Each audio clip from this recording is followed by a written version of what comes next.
de la clase del saludo, sino ya formalmente estamos en nuestra clase de obligaciones, y nuestra clase de obligaciones arrancamos donde lo dejamos la clase anterior, que fue el hecho dañoso, pero mirándolo, este hecho dañoso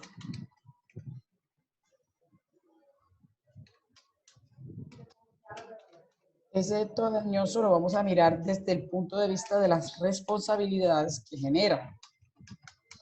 Ya nosotros vimos la responsabilidad contractual y trabajamos todos los elementos que debe haber en ese tipo de responsabilidad, como la primera manifestación de los hechos dañosos, cuando hay un contrato, que también podemos hablar de que se genera un daño en el contrato, pero allá se puede mirar como incumplimiento total, parcial o mora. Y también hablamos del hecho y habla de la responsabilidad contractual. También vamos a encontrar la que estamos estudiando, que es la responsabilidad civil extra contractual. Porque hablo de responsabilidad civil, porque también vamos a encontrar que es responsabilidad del Estado.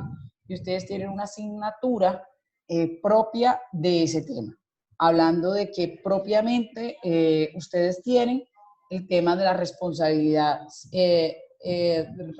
estatal en cada uno de los ámbitos. Hablamos de que esta responsabilidad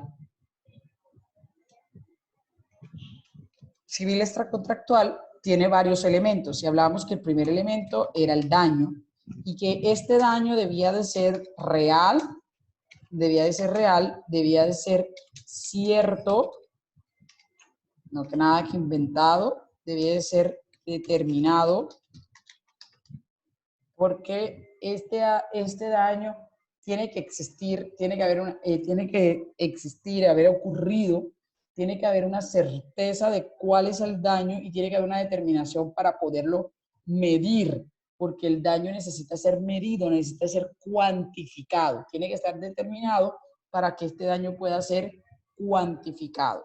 Entonces vamos a poner aquí cuantificado, como para recordar lo que habíamos visto. Entonces, nosotros eso es lo que habíamos hablado del daño, y decíamos que sin ese elemento de daño no puede haber reparación, ¿no? Porque el daño es el elemento que nos va a decir a nosotros, que nos va a decir cuál fue el interés jurídico tutelado que se ha perdido o se ha disminuido, que se ha menoscabado ese interés. Entonces,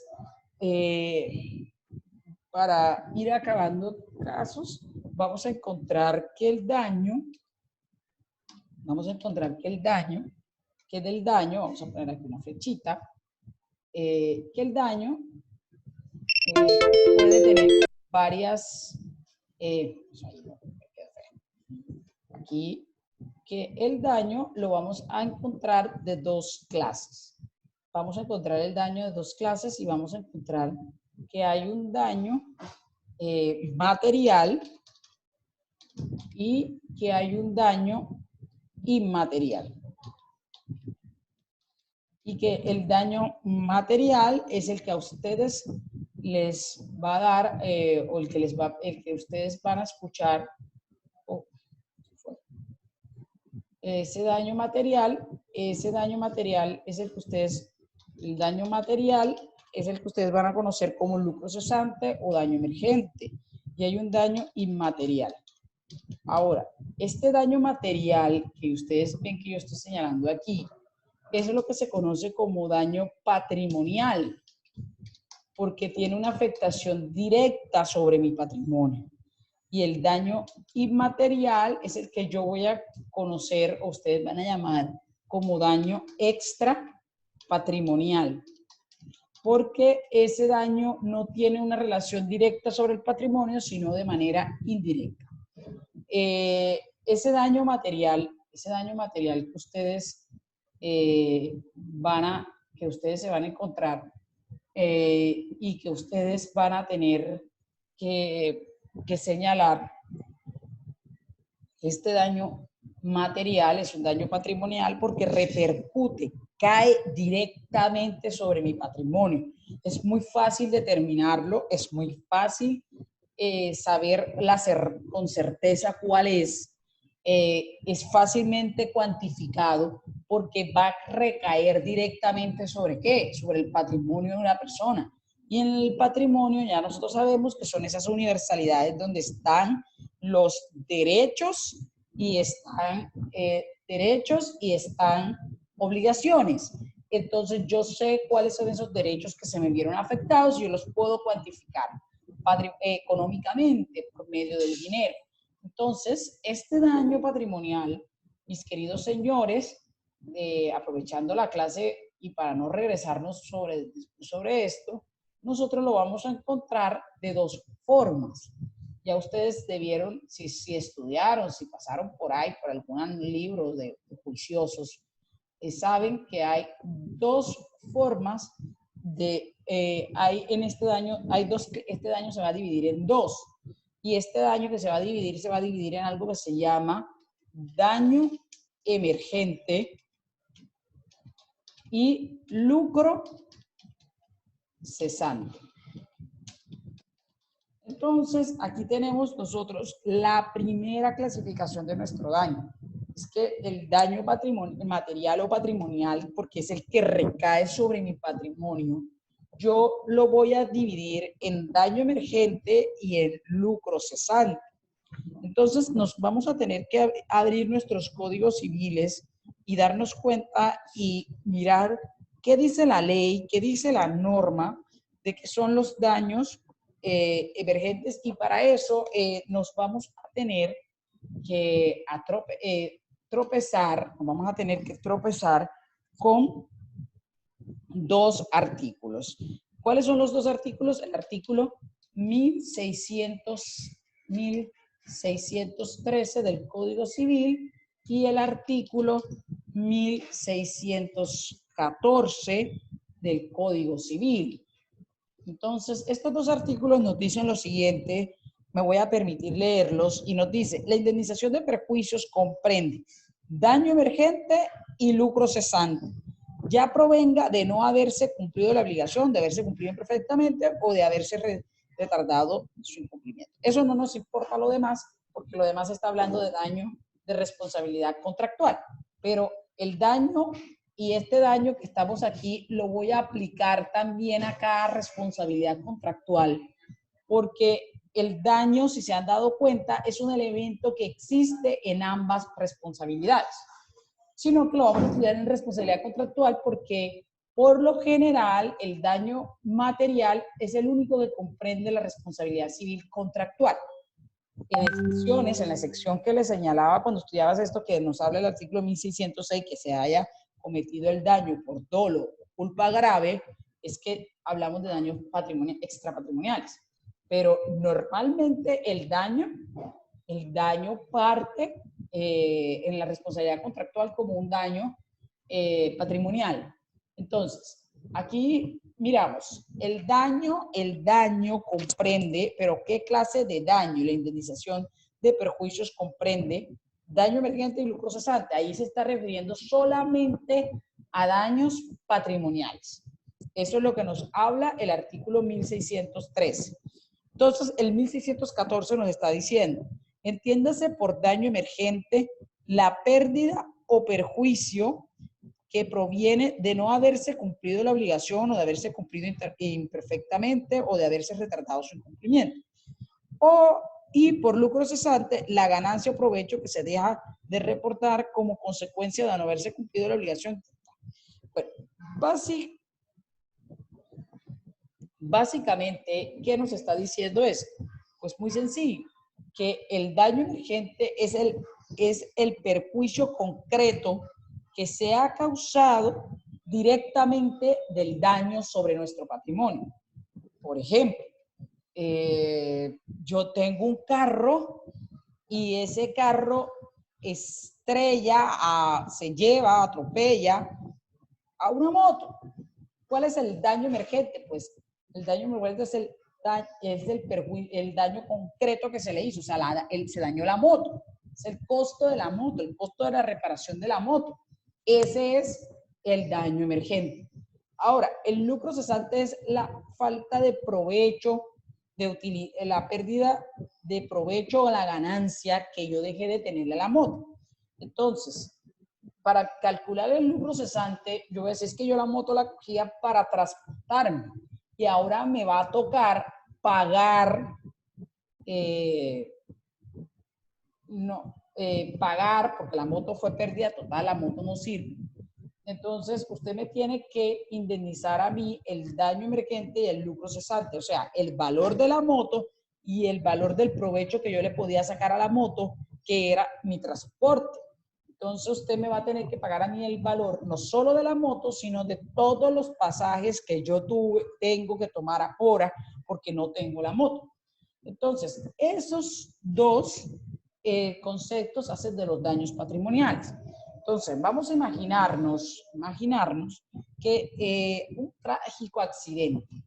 Hay un muerto, hay una persona que falleció.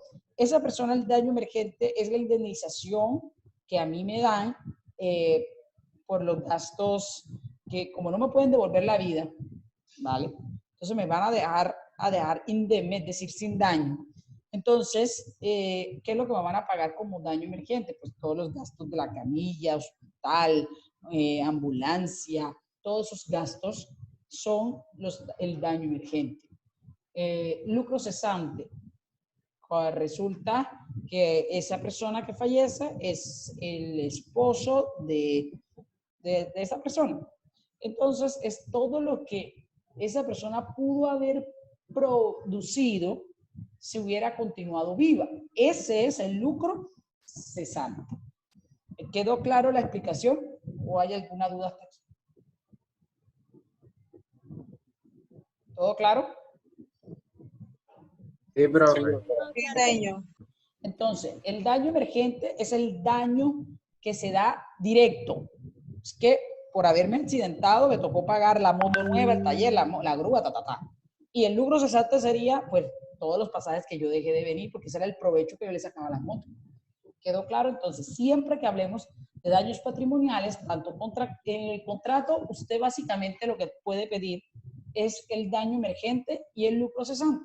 En la responsabilidad extracontractual también va a pedir eso de primero. ¿Cuánto fue lo que dejó de ganar esa esposa o de aprovecharse esa esposa de la ganancia que producía su marido? ¿Cuánto fueron los gastos que ella tuvo a consecuencia de la muerte, el velorio, la caja, el huequito donde lo metieron allá en el cementerio, o el horno crematorio, o el cajón? Todo eso se va como daño emergente. Y el lucro cesante. Ahora, el lucro cesante se va a dividir en dos. Quiero que sean claros porque no vayan a andar pidiendo loqueras. Hay un lucro cesante cuando uno lo liquida en una sentencia, que a mí me encantaría ir a una conferencia que andan por ahí, de liquidación de prejuicios. Me fascinaría, porque sería mucho más útil para esta clase. Lo siguiente, miren estos dos, son dos conceptos. Uno es el lucro cesante consolidado. El lucro cesante consolidado es usted, cuando usted vaya a hacer la demanda de la liquidación de perjuicios, usted va a decir, mire, mi lucro cesante consolidado a la fecha, o sea, lo que yo dejé de ganar a este momento es tanto. Usted va a decir, porque ya lo consolidó, ya usted sabe que usted hubiera vivido hasta aquí porque ya usted está vivo. Ejemplo, usted va a pedir, alguna de ustedes está casada, se le muere el marido y cuando van a presentar la demanda y van a liquidarla, van a decir, es que págame el lucro cesante consolidado al momento que es tanto. Es decir, yo puedo ya saber que ya yo dejé de percibir esto, porque desde el momento del siniestro acá han pasado 4 años. Entonces ya mi lucro cesante se ha consolidado. Efectivamente yo alcancé a vivir aquí. Pero también hay otro concepto que se llama lucro cesante futuro. Ojo, el lucro cesante futuro no son las meras expectativas, porque usted aquí no va a pagar nada que sea incierto, ¿vale? Porque si usted para paga algo que está incierto, está incumpliendo lo que debe ser el daño, que debe ser cierto. El lucro cesante futuro es que, mire, es la proyección que yo le hago a la vida de esa persona con referente a la mía. Entonces yo voy a decir, mire, ya es seguro que yo dejo de recibir 5 años, pero esta persona no se iba a morir entre 5 años porque su expectativa de vida era hasta los 78, vamos a suponer, y se murió a los 40, de los cuales han consolidado 5, es decir, como si yo hubiera vivido 5 años, le faltan por vivir ¿cuántos? A ver, señores matemáticos, ¿cuánto les hace falta por vivir a esa persona que se muera a los 40, presenta la demanda cuando tiene 45, es decir, tiene un lucro cesante consolidado de 5 años? ¿Y cuánto le falta? ¿Cuál es lo que le falta a esa persona por vivir? 78 menos 45. Estamos diciendo que le hacen falta 33 años de vida a esa persona para fallecer en una edad, en una expectativa de vida hasta los 33 años. Entonces, eso sería mi lucro cesante futuro. Pero a estas fórmulas, ustedes la van a ver allá en esa clase, por eso yo no me voy a entrar a hacerles, a sacarle la fórmula solamente para que sepan que existe.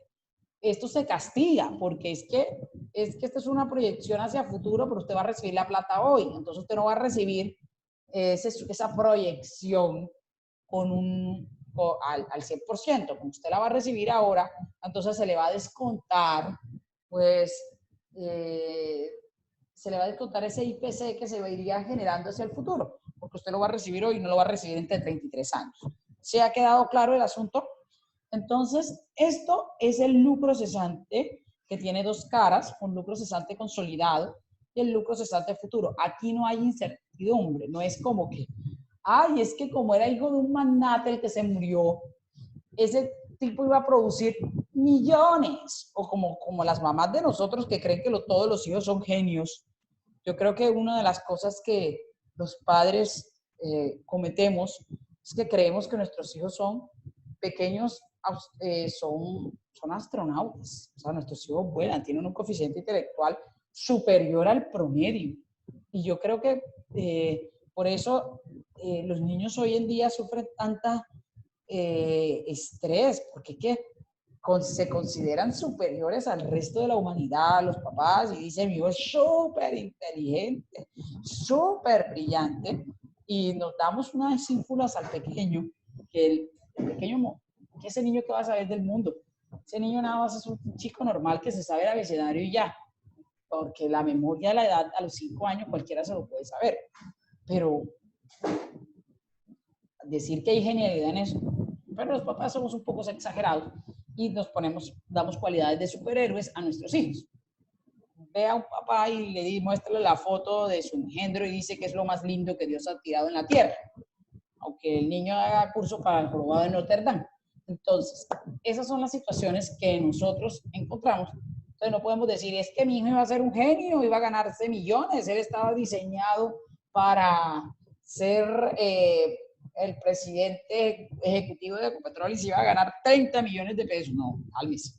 Su hijo tenía 5 años, era un estudiante promedio, usted no puede pedir eso. Eso es una locura.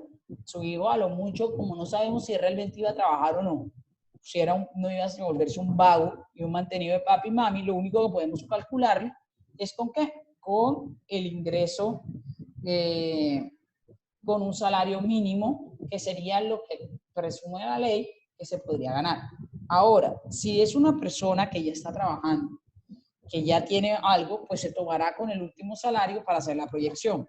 Ahora, si son ustedes, que se muera alguno de ustedes, que Dios no lo quiera, que se llega a morir en un accidente, ¿cómo lo cuantifica? Entonces dicen, salen las mamás de ustedes, es que iba a ser el mejor abogado, ese tipo iba a ser Lombana, iba a ser Bernal, iba a ser Iguarán, era un excelente penalista, iba a ganar millones. Entonces, tendrá que preguntarse, ¿cuán seguro era que ustedes iban a tener ese éxito de la vida? Entonces les van a decir, se van a dar cuenta que ese éxito de la vida que le presentaban sus papás era más ilusión, y a ustedes le van a poner que en promedio un abogado recién egresado se está ganando de 1 millón a 1.200.000, y como ustedes estaban en la carrera, se suponía que si algún día se graduaban, iban a tener ese sueldo. Entonces no se lo van a tomar, es por ahí, si el juez es muy generoso. Si no, les tomará un salario mínimo. Queda como claro, entendido cómo se va a hacer esta proyección de lucro cesante en caso de un fallecimiento. Sí, señor. Perfecto. Entonces, hay que tomar cuál es la actividad de eso. O sea, sí, lo que pasa es que el del niño sale más porque un salario mínimo proyectado, el niño que se muere o en el accidente, el trágico accidente de la niñita que se murió por un disparo en el Cauca, tenía 5 años, y sacar ese cálculo hasta los 80, porque las mujeres vivimos más que los hombres, entonces estamos hablando de 75 años y eso da mucho dinero, pero en realidad es por la expectativa de vida que se tendría. Ahora, hablando de daño extrapatrimonial, mis queridos señores, aquí sí se nos cambia un poco la historia. Este daño extrapatrimonial lo vamos a dividir en dos. Inicialmente era uno. Después se comenzó a hablar de dos, de varios, pero ahora otra vez volvieron a decir que era uno. Entonces, aquí vamos a decir, vamos a ser lo más malvado que somos nosotros. Los abogados somos malvados. ¿Por qué? Porque nosotros trabajamos algo que se llama el daño moral o el precio del dolor. O sea, literalmente nosotros en derecho le hemos puesto precio al dolor. Y ese precio al dolor es lo que ustedes conocen como daños morales. El daño moral es el dolor que siente una madre frente a la muerte de su hijo. El daño moral es el dolor que siente un hijo frente a la muerte de su padre. Los hombres entre las mujeres no, porque allí, si es que lo quería, porque vamos a dudar esos sentimientos, el marido que se le muere a la mujer y por dentro deseando, al fin se murió, entonces ahí no siente mucho daño, pero hace su llanto. Entonces, ustedes se van a dar cuenta que ese daño moral es ese precio del dolor que yo tengo. Entonces, ¿cuál es la triste realidad en Colombia? Que hay gente que ni te quería, ni te importaba, pero el día que te mueres en un accidente son los primeros que comienzan a pedir el daño moral. El daño moral, hay dos cosas y quiero que lo tengan claro. ¿Cómo se tasa este daño moral? Ya nosotros sabemos que estos son con fórmulas matemáticas, pero hay dos formas de tasarlo en Colombia, este bendito daño moral. La primera, que nos corresponde a nosotros en nuestra asignatura, es la que el Derecho Civil la coge, que es el arbitrio juris. ¿Qué quiere decir arbitrio juris? El árbitro del juez, es decir, lo que queda al arbitrio del juez, determinarlo en sus providencias. Y la otra es el que sigue el Consejo de Estado, por eso ustedes se van a dar cuenta que el Consejo de Estado tiene unas tablas que ellos hacen por sentencia unificada, una SU, sacan unas tablas y hay unos porcentajes, aquí hay una tasación jurisprudencial, eso no está en la ley, de la jurisprudencia, donde les va a ustedes en esa tasación, a ustedes les van a decir, tratando de que esto me quede acá, bueno, en una SU les van a decir, hay una tasación jurisprudencial que tasa y dice el valor de la madre vale tanto, el valor del padre vale tanto, el valor de un hermano vale tanto, en salarios mínimos expresados. Entonces, ¿cómo tasamos el daño moral? Pues, mis señores, le voy a decir algo. Nadie compra el dolor de una muerte de un padre, de una madre o de un hijo. Pero, lamentablemente, el muerto con plata duele menos. Y eso lo entendió la jurisprudencia. Entonces, hay dos formas. En la Corte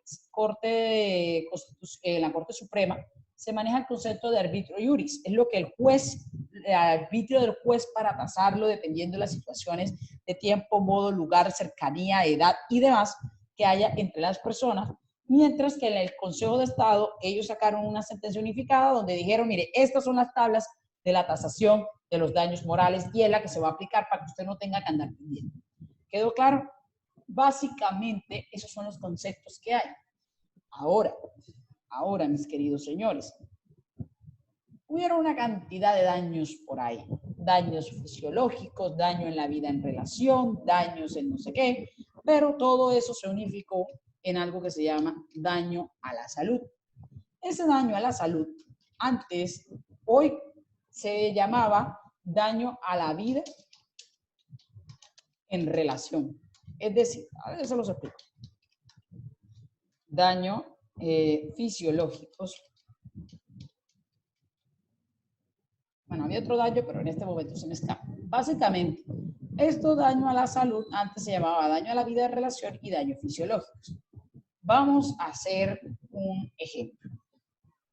Daño a la vida de relación resulta que alguno de ustedes hace parte del club de danza, de baile, de no sé qué, de la Universidad del Sucre, y le fascina bailar salsa.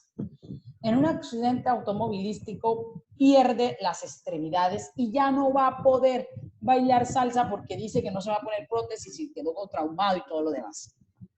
¿Cuál es la afectación que tiene él allí? Pues la afectación que tiene allí es con respecto a la vida en relación.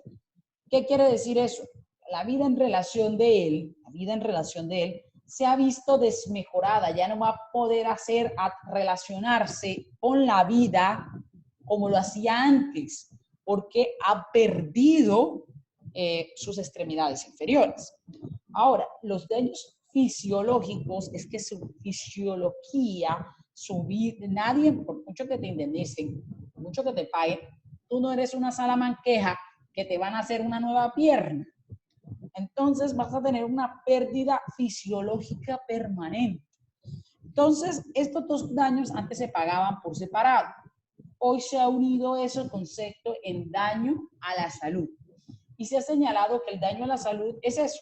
Es esa pérdida que tú tienes a la salud que te va a afectar tu vida para siempre. Y como esa afectación es permanente, a ti te van a indemnizar por eso. Entonces, de daños extrapatrimoniales, encontramos daño a la salud que abarca los dos conceptos.